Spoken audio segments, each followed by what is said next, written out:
Hola, soy Javier Oscott, profesor del Instituto Meca del Goibar, y hoy vamos a ver cómo medir la potencia en un banco de pruebas.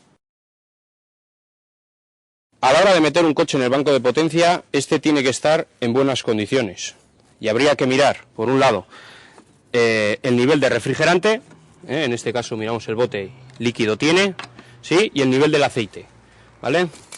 Sacamos la varilla, limpiamos, volvemos a introducir la varilla.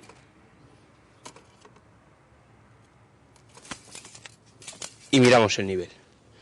En este caso tiene un poco bajo, pero bueno, nos valdrá, está dentro de márgenes.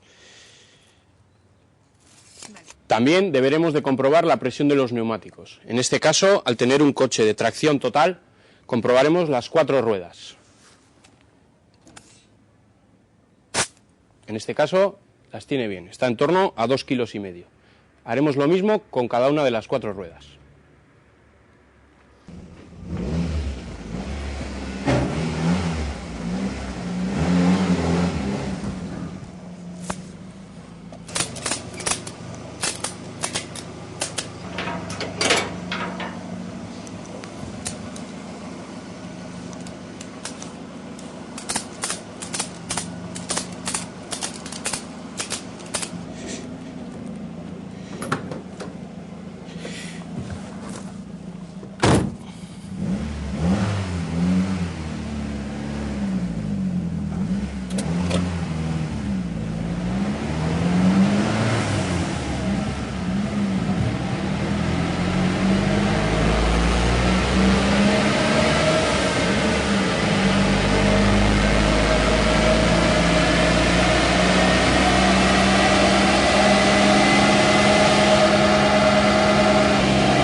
Bueno, aquí tenemos la gráfica que ha sacado este coche, en el cual tenemos 4 gráficas.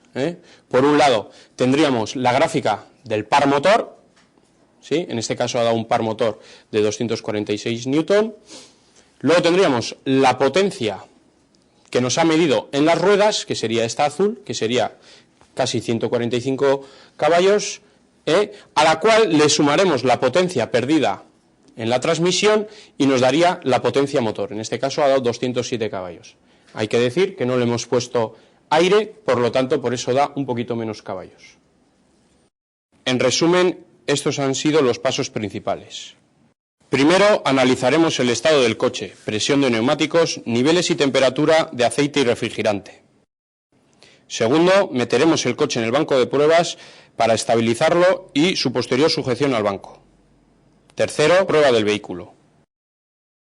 Cuarto, análisis de los datos obtenidos.